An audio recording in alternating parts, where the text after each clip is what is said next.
The Lord be with you. And with your spirit. A reading from the Holy Gospel according to Saint John. Glory to you, O Lord.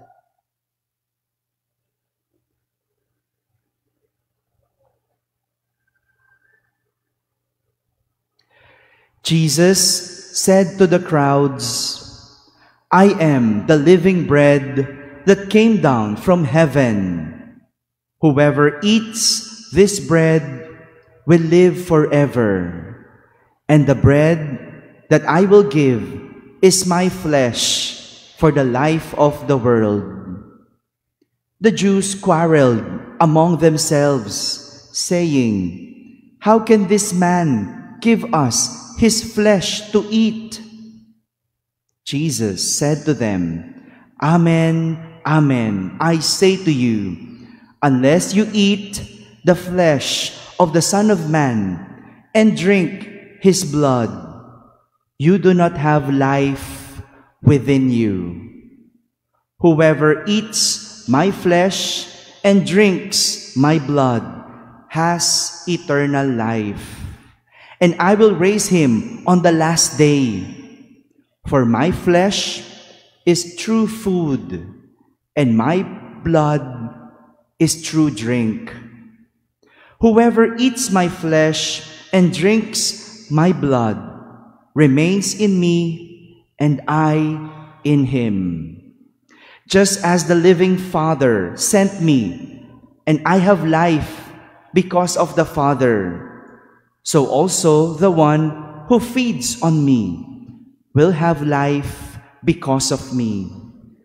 This is the bread that came down from heaven, unlike your ancestors who ate and still died. Whoever eats this bread will live forever." My friends, the Gospel of the Lord. Praise to you, Lord Jesus Christ. Good morning, my dear brothers and sisters.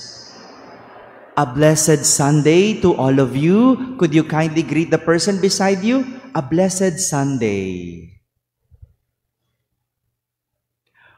Food is essential in our lives to survive. Do you agree? Without food, we will surely die. Iba nga sa atin, hindi lang nakakain ng isang meal, natataranta na, nanghihina na. Because food is the source of our energy. So, whenever we do not eat, we become weak. However, food must be qualified in order for it to nourish us. Hindi kahit anong pagkain, kinakain. Dahil may ilang pagkain nakakasama sa atin. At may ibang pagkain, kaya tayong patayin. Do you agree? Hindi lahat, Kaya hindi lahat ng pagkain, kinakain. Hindi lahat sinusunggaban.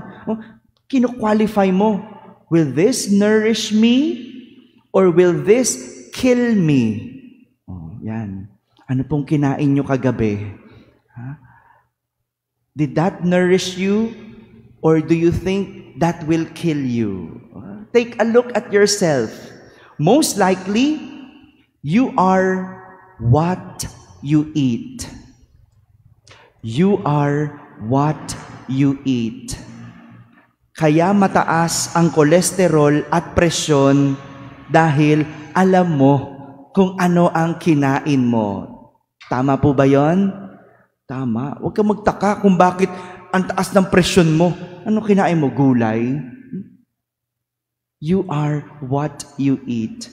Mamantikang pagkain, baboy, fast food, processed food. Pare-parehas tayong guilty dyan.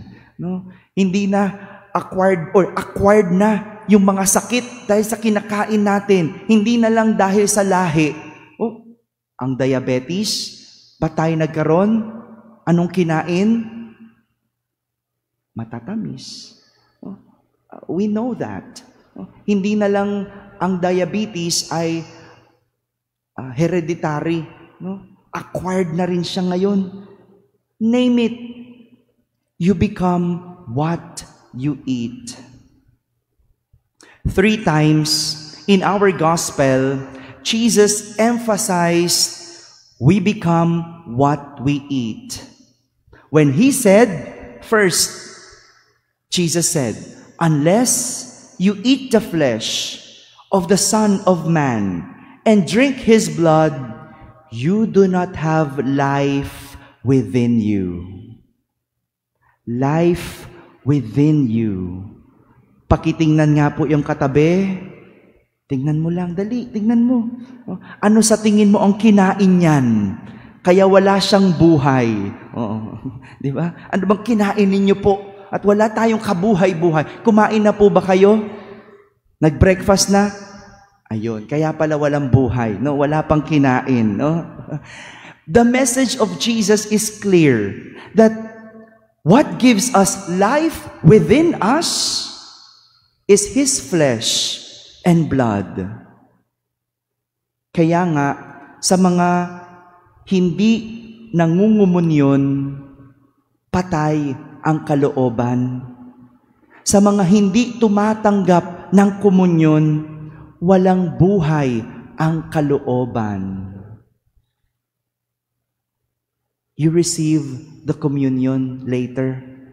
You receive Jesus through bread.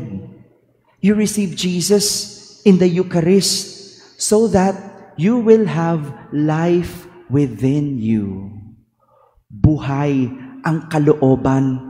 Mabuhay ang kalooban. You do not only feed your body, you feed your soul.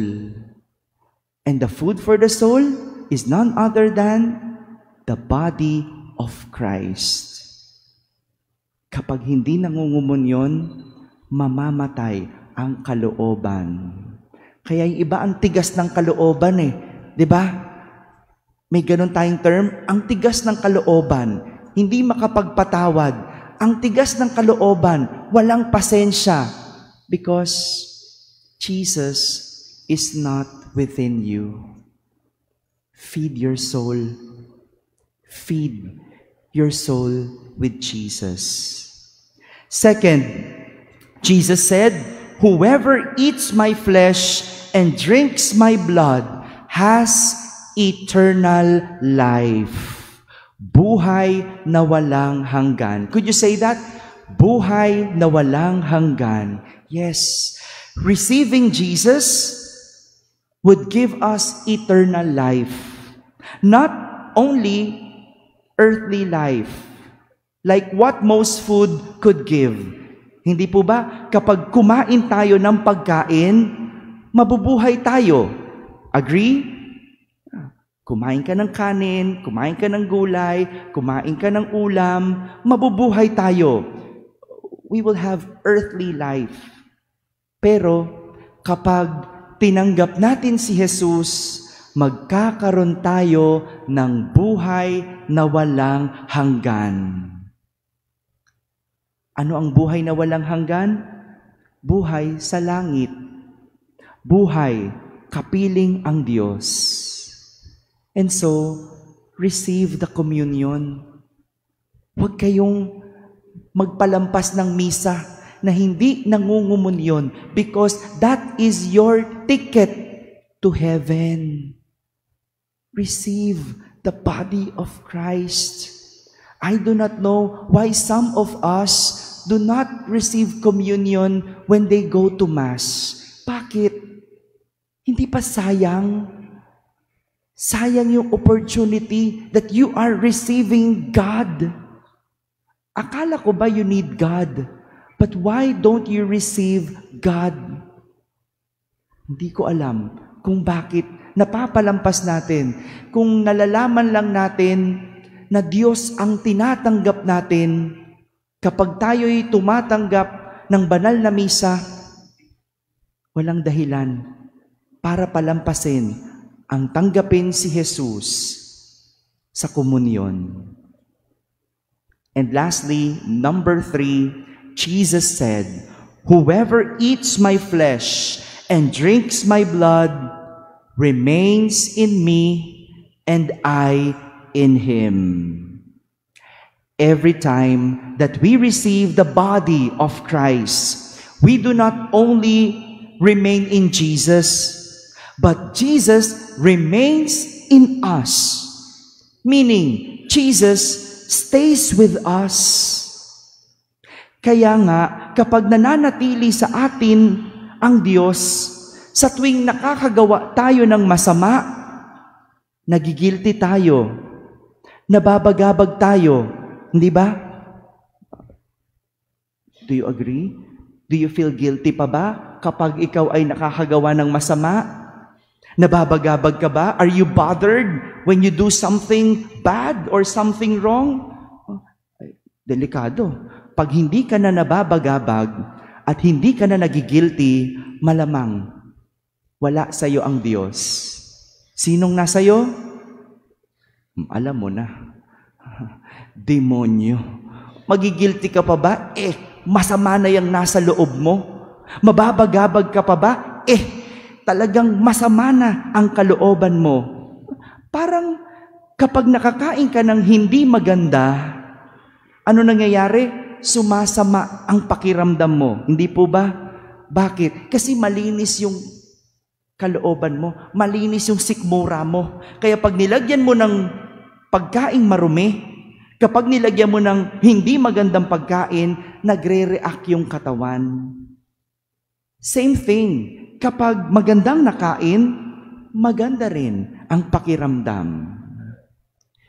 This is why we need to receive the body of Christ, so He could remain with us, to protect us. Kaya nga, ang mga hindi nangungumunyon, kahit gumawa ng masama, parang hindi na sila apektado. Hindi na sila nakukonsensya. Bakit? Dahil wala sa kanila ang Diyos. Sinong nandoon? Di ang demonyo. My dear brothers and sisters, 3 reasons why we need to accept Jesus in our lives. First, to have life within us. Second, to have eternal life. And third, to remain Jesus within us. Kaya nga pag uwi natin at nangumunyon ka, dapat hindi ka muna nagagalit. May iba sa atin, kagagaling lang sa simbahan, pag-uwi, ang init na ng ulo.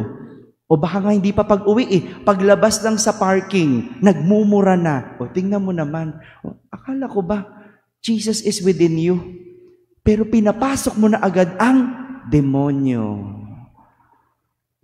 Huwag ganon. Kaya nga, every Sunday we go to Mass and receive Jesus, so that Jesus could stay within us throughout the whole week. My dear brothers and sisters, we become what we eat. May we become conscious with what we eat, not only to be healthy, but most importantly, we become conscious with what we eat to be holy. Amen. Amen.